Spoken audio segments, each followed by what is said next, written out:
throw it. He's got time, looking towards the end zone, and it's caught. Chapman's got it for a Central Michigan touchdown. He was wide open and a perfect strike. Bragging rights in the Victory Cannon Trophy were on the line as the Broncos and Chippewas took the field Saturday afternoon. We'll break down the rivalry game for you coming up on Chippewa Rewind.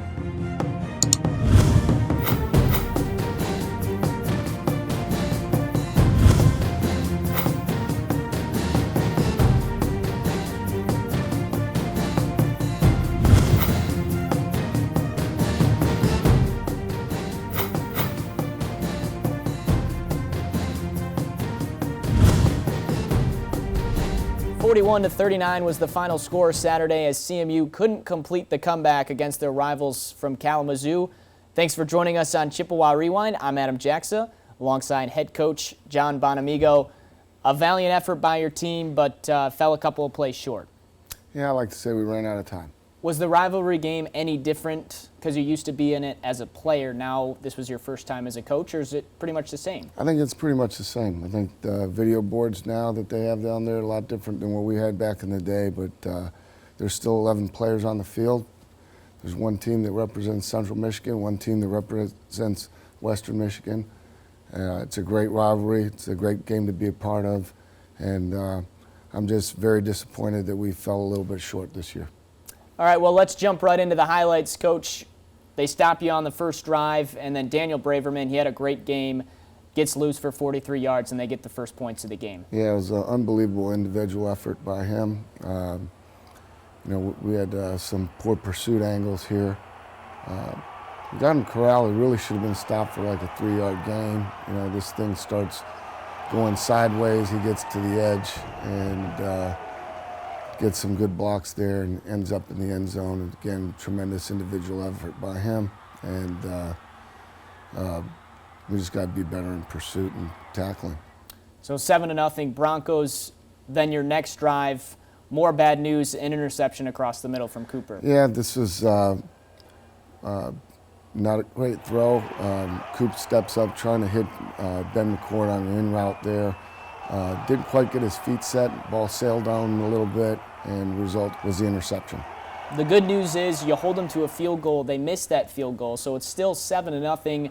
But then Ja Ray loses the football, and they get another turnover. Yeah, it's a little counter play here and they're bringing the corner blitz. Ben McCord is going to go block that guy. I just don't think Ja Ray saw him. He reaches out. He's trying to make a tackle, and just kind of gets a shot there and on the ball, and it bounces out. And that's football. We really stress ball security a great deal. Ja Ray's been pretty good in that respect. That's one we've got to learn from. We've got to get better. You pulled him aside and talked to him after the turnover. What did you say to him? I told him that that's just one play in the game and that we still have a lot of football left to play, that I have a tremendous amount of confidence in him and his ability, and that he's going to make a play for us to make up for it down the stretch. He did indeed make a play down the stretch. We'll look at that one later. The good news, again, your defense holds them to a field goal. It's 10-0.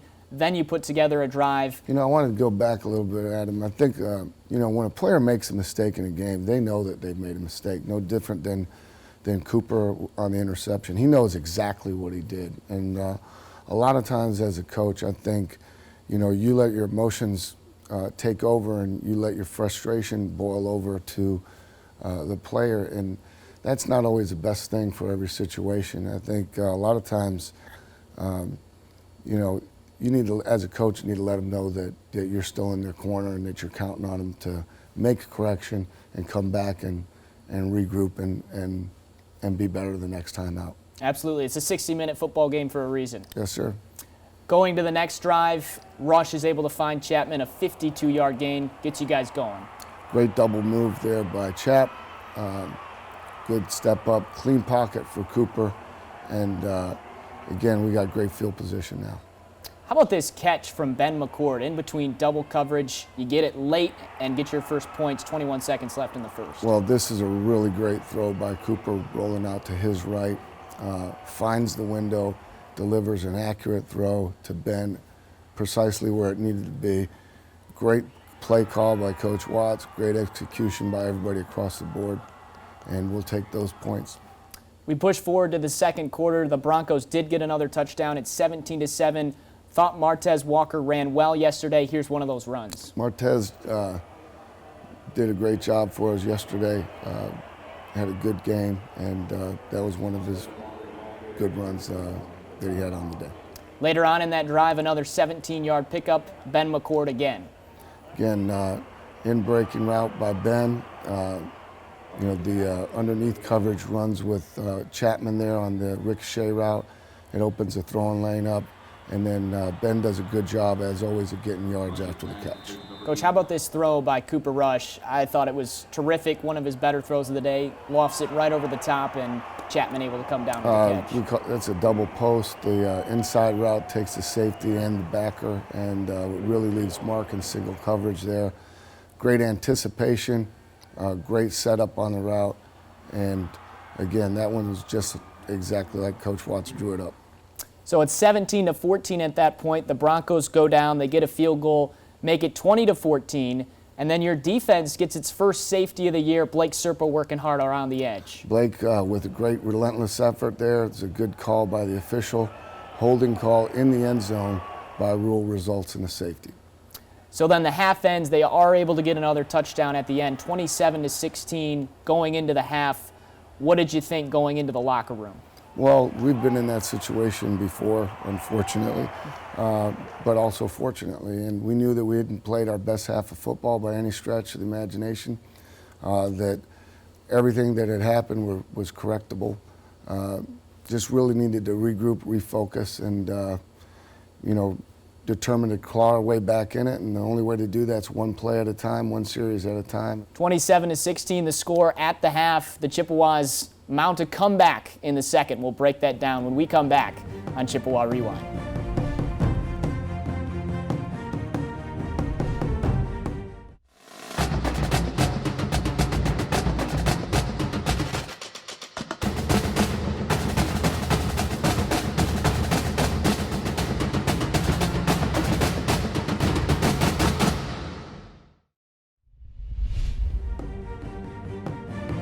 Fourth and goal for the Chippewas. From the 1-yard line, going to hand it off. No, Cooper's going to roll out. It's got a man wide open. It's a touchdown. Ben McCord, they fooled everybody, and Western didn't cover the tight end. And the Chippewas are right back into it on fourth down. Welcome back to Chippewa Rewind as we start the second half. Chippewas are behind the Broncos 27-16. It's a rivalry game. Emotions are high. Did you say anything different to the guys at the break coming out? No, my message is usually pretty consistent. Let's make sure we take care of the football. Let's make our corrections. Everybody do their job, play as hard as you can. All right, well, the Broncos got the football first as we go back into the highlights, and they put together a pretty good drive, finish it off again. Braverman was able to find the end zone on a 3rd and 5. Yeah, he gets singled up here, does a good job with the in-breaking route, and gets the touchdown. Good player.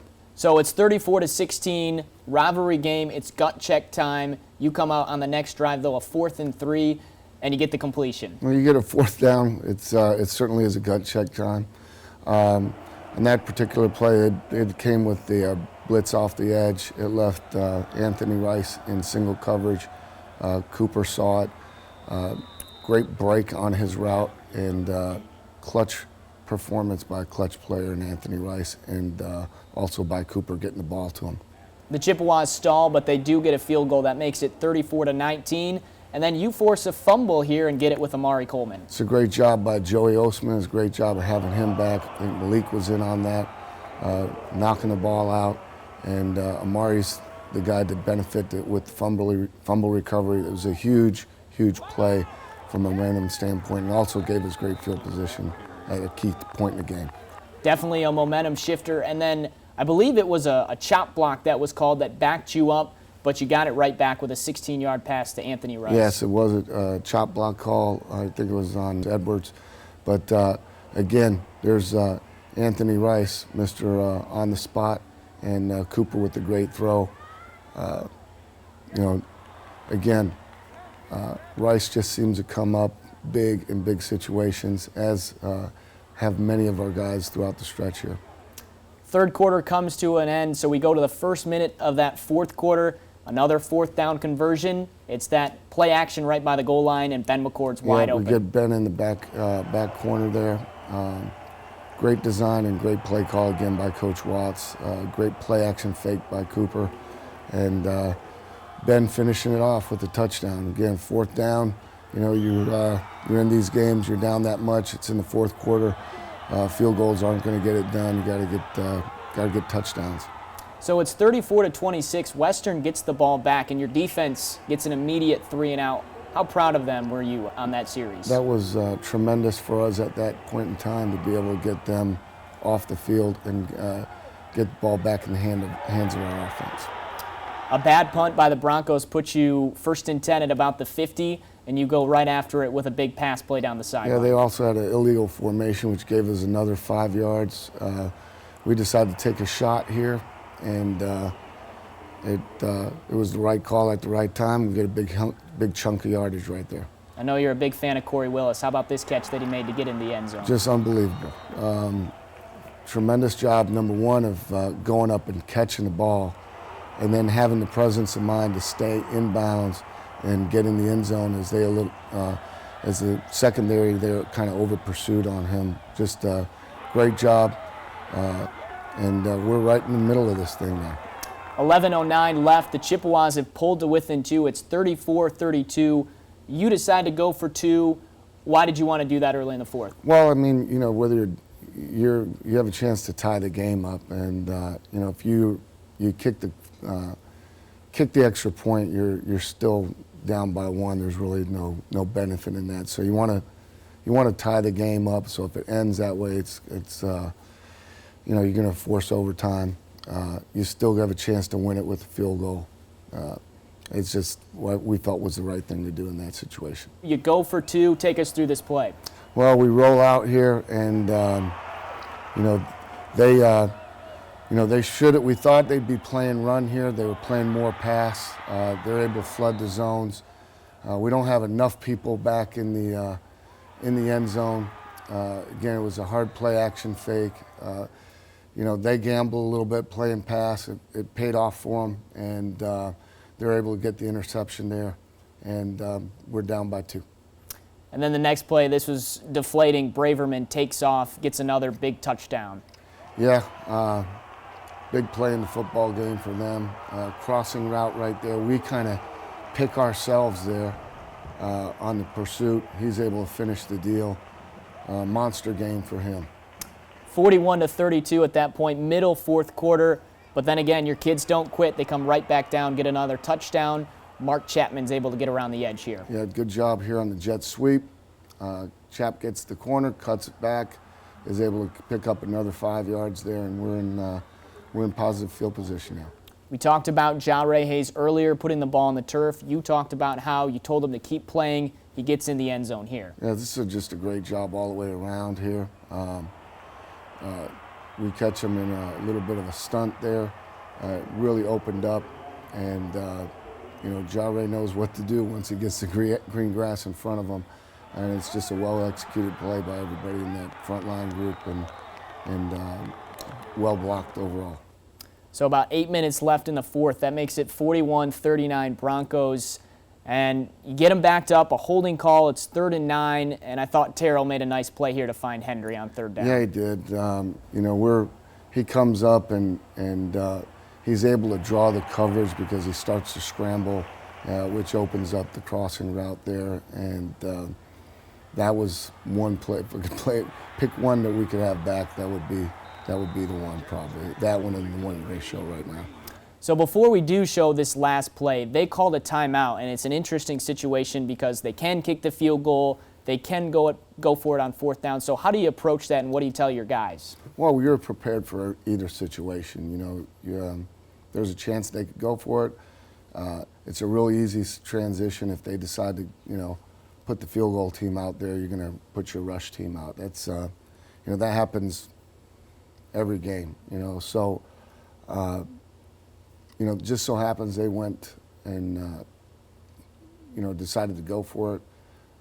Pretty risky on their part, but I understand the thinking of it. I mean, the kicker had missed a field goal earlier in the game. We had partially blocked their last extra point. So in their mind, they're probably thinking that they didn't, that it wasn't going to be an automatic for them, even though it was a short field goal.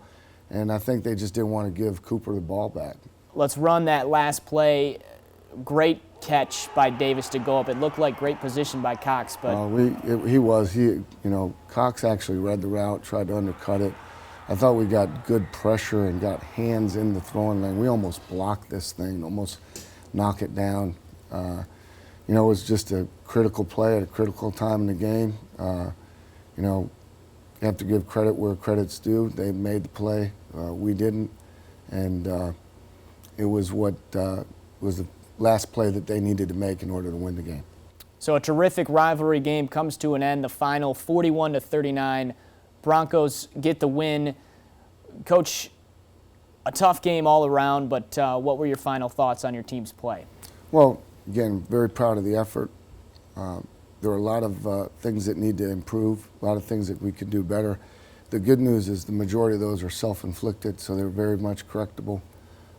We invested a lot into this game, again, from a physical standpoint and an emotional standpoint. It's really important for us right now to be able to regroup, reevaluate, re-energize, and really reload, because we have another important game this weekend at home. That's always the good news, is there's always another game to be played. As Coach said, it's at home against Buffalo. We'll break down the Bulls when we come back on Chippewa Rewind. Hey CMU fans, experience Central Michigan University and all there is to do around campus by visiting Ticket Central, your one-stop shop for all your favorite CMU events. Ticket Central's staff is ready to greet you with a smile and assist you with all your ticketing needs. Whether it be for athletic events, plays, concerts, and more, we've got you covered. For further information, you can visit the atrium of the Event Center Monday through Friday from 8 a.m. to 5 p.m. or give us a call at 888-347-3872. At Ticket Central, we're here to help get you wherever you want to go. The Chippewas take on the Bulls this weekend. Last year, Central Michigan went out to Buffalo and they won 20-14. They'll hope to pick up another win against the Bulls this Saturday. Coach, another MAC opponent coming in and a chance for you to get back into the win column this weekend. Yep, it's a chance for us to get another win at home and another win in conference. Buffalo is a good program. They've got a new coach there. Lance Leipold is coming in from Wisconsin Whitewater, where he was wildly successful at the Division III level. They've already shown improvement. I know they've got some starters coming back on offense. Haven't had much chance to study them yet. Still early in the week, but we'll be prepared to play that game. I know you said a lot of the mistakes that you made in Kalamazoo on Saturday were self-inflicting. What do you need to do to win on Saturday? Well, the same thing we need to do every week. That's number one, take care of the football, convert our scoring opportunities on offense, play good sound defense, take the ball away, and not hurt ourselves with penalties, especially the avoidable ones. Well, you got great weather in Kalamazoo. We're hoping for that same weather at Kelly Shorts on Saturday. It sure would be nice to have a home game with good weather. We really haven't had much luck this year. So let's all keep our fingers crossed. It's a great day out there today. I'm hoping that can carry on till Saturday. Well, Coach, we wish you the best of luck as always, and good luck against the Bulls. Thank you very much. Show up, be proud, be loud, fire up Chips. All right, that's going to wrap up our show. Central Michigan is back home this weekend as they take on Buffalo on Saturday afternoon. Kickoff is at 1 o'clock. We'll see you again next Monday as we recap the Chippewas matchup with the Bulls. For Coach John Bonamego, I'm Adam Jaksa. Fire up Chips.